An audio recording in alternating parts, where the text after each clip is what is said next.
গল্পকথকে আবার সবাইকে স্বাগত। আজকে বলবো রাজপুত্র আর রাখাল দুই বন্ধুর গল্প। গল্পের নাম কাকুনমালা কাঞ্চনমালা।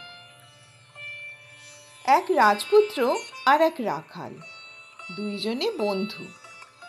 রাজপুত্র প্রতিজ্ঞা করিলেন, যখন তিনি রাজা হইবেন রাখাল বন্ধুকে তাহার মন্ত্রী করিবেন। রাখাল বলিল, আচ্ছা। দুইজনে মনের সুখে থাকেন। রাখাল মাঠে গরু চড়াইয়া আসে, দুই বন্ধুতে গলাগলি হইয়া গাছতলে বসেন। রাখাল বাঁশি বাজায়, রাজপুত্র শোনেন।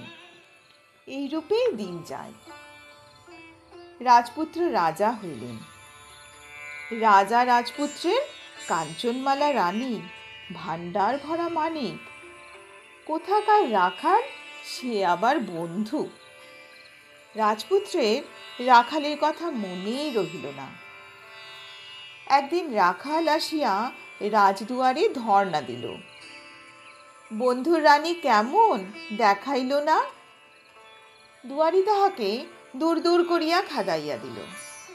মনের কষ্টে রাখাল কোথায় গেল কেহই জানিল না।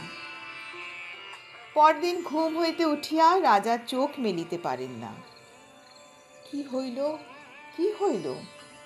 রানী দেখেন, সকলে দেখে রাজার মুখময় সূচ, গাময় সূচ, মাথার চুল পর্যন্ত সূচ হইয়া গিয়াছে। এ কি হইল? রাজপুরীতে কান্নাকাটি পড়িল। রাজা খাইতে পারেন না, শুইতে পারেন না, কথা কহিতে পারেন না। রাজা মনে মনে বুঝিলেন, রাখাল বন্ধুর কাছে প্রতিজ্ঞা করিয়া প্রতিজ্ঞা ভাঙিয়াছি, সেই পাপে এই দশা হইল। কিন্তু মনের কথা কাহাকেও বলিতে পারেন না। সূচ রাজার রাজ সংসার অচল হইল। সূচ রাজা মনের দুঃখে মাথা নামাইয়া বসিয়া থাকেন। রানী কাঞ্চনমালা দুঃখে কষ্টে কোনো রকমে রাজ্য চালাইতে লাগিলেন। একদিন রানী নদীর ঘাটে স্নান করিতে গিয়াছেন। কাহার এক পরমা সুন্দরী মেয়ে আসিয়া বলিল, রানী যদি দাসী কিনেন তো আমি দাসী হইব। রানী বলিলেন, সূচ রাজা সূচ খুলিয়া দিতে পারো তো আমি দাসী কিনি। দাসী স্বীকার করিল। তখন রানী হাতের কাঁকন দিয়া দাসী কিনিলেন।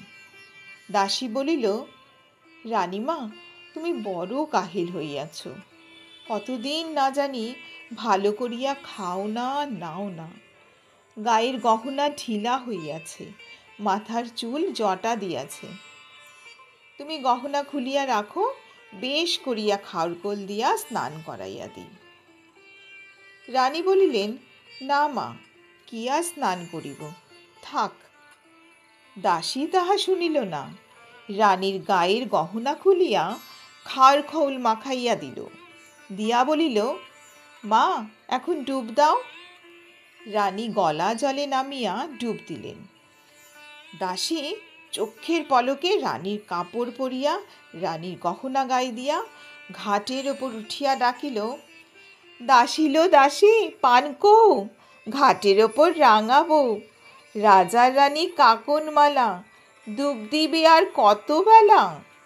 রানী ডুব দিয়া উঠিয়া দেখেন, দাসী রানী হইয়াছে, তিনি বাদী হইয়াছেন। রানী কপালে চর মারিয়া ভিজা চুলে কাঁপিতে কাঁপিতে কাকনমালার সঙ্গে চলিলেন। রাজপুরীতে গিয়া কাকনমালা পুরী মাথায় করিল। মন্ত্রীকে বলে, আমি নাইয়া আসিতেছি, হাতি ঘোড়া সাজাও নাই কেন? পাত্রকে বলে, আমি নাইয়া আসিব, দোল চৌদোলা পাঠাও নাই কেন? মন্ত্রীর পাত্রের গর্দান গেল। সকলে চমকিল, এ আবার কি? ভয়ে কেউ কিছু বলিতে পারিল না। কাকনমালা রানী হইয়া বসিল, কাঞ্চনমালা দাসী হইয়া রহিলেন। রাজা কিছুই জানিতে পারিলেন না। কাঞ্চনমালা আস্তা করে মাছ কোটেন আর কাঁদেন। হাতের কাকন দিয়া কিনিলাম দাসী, সেই হইল রানী, আমি হইলাম বাদী। কি বা পাপে সোনার রাজার রাজ্য গেল ছাড়, কি বা পাপে ভাঙিল কপাল কাঞ্চনমালার। রানী কাঁদেন আর চোখের জলে ভাসেন। রাজার কষ্টের সীমা নাই, গায়ে মাছে ভিন ভিন, সূচের জ্বালায় গা মুখ চিনচিন।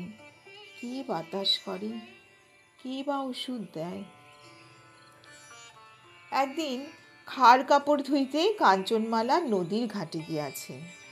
দেখেন একজন মানুষ এক রাশ সুতা লইয়া গাছতলায় বসিয়া বসিয়া বলিতেছে, পাই 1000 সুচ, তবে খাই তরমুজ। সুচ পেতাম 5000, তবে যেতাম হাট বাজার। যদি পাই লাখ, তবে দেই রাজ্যপাট। রানী শুনিয়া আস্তে আস্তে গিয়া বলিলেন, কে বাছা সুচ চাও? আমি দিতে পারি। তা সুচ কি তুমি তুলিতে পারিবে? শুনিয়া মানুষটা চুপচাপ সুতার পুটুলি তুলিয়া রানীর সঙ্গে চলিল।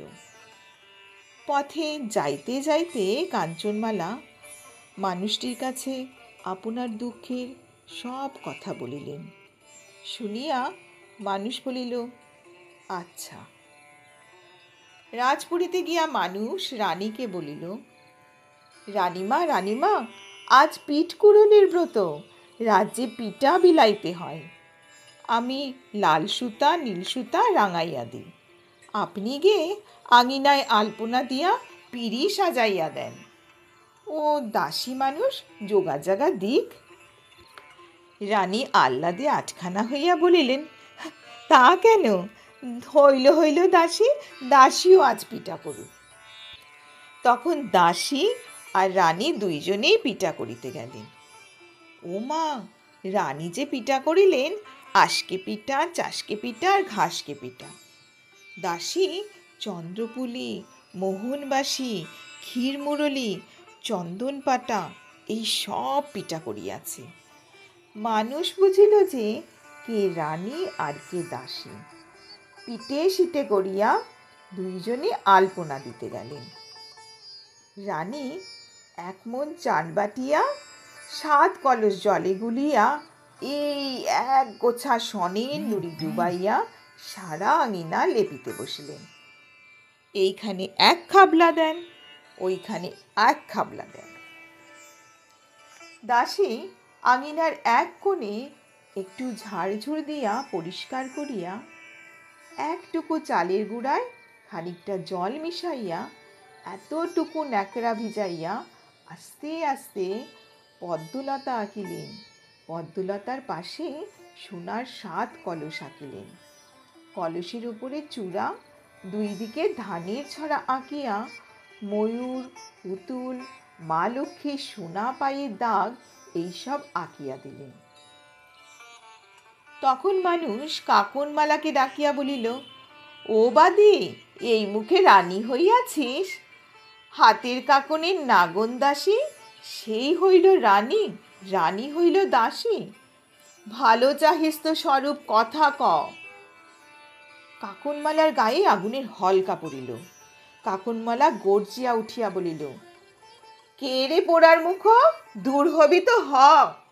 জল্লাদকে ডাকিয়া বলিল, দাসীর আর ওই নির্বংশের গর্দান নেও, ওদের রক্ত দিয়া আমি স্নান করিব, তবে আমার নাম কাকনমালা। জল্লাদ গিয়া দাসী আর মানুষকে ধরিল। তখন মানুষটা পুটুলি খুলিয়া বলিল, সুতন সুতন নটখটি, রাজার রাজ্যে ঘটমটি, সুতন সুতন নেবর পো, জল্লাদকে বেঁধে থো।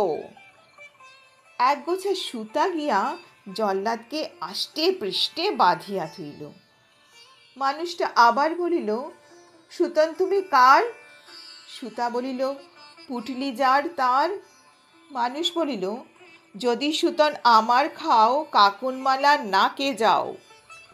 সুতার 2 গুটি গিয়া কাকনমালার নাকে ঢিবি হইয়া বসিল। কাকনমালা ব্যস্তে মস্তে ঘরে উঠিয়া বলিতে লাগিল, দুয়ার দাও, এটা পাগল, দাসী পাগল নিয়ে আসিয়াছে। পাগল তখন মন্ত্র পড়িতেছে। সুতন সুতন সুরলি কোন দেশে ঘর, সূচ রাজার সূচে কি আপনি পর। দেখিতে না দেখিতে হিল করিয়া লাখ সুতা রাজার গায়ে লাখ সূচে পড়িয়া গেল। তখন সূচেরা বলিল, সুতান পরন শিলি শিলি কোন ফুরন দিয়ে। মানুষ বলিল, নাগনদাসী কাকনমালার চোখ মুখটি।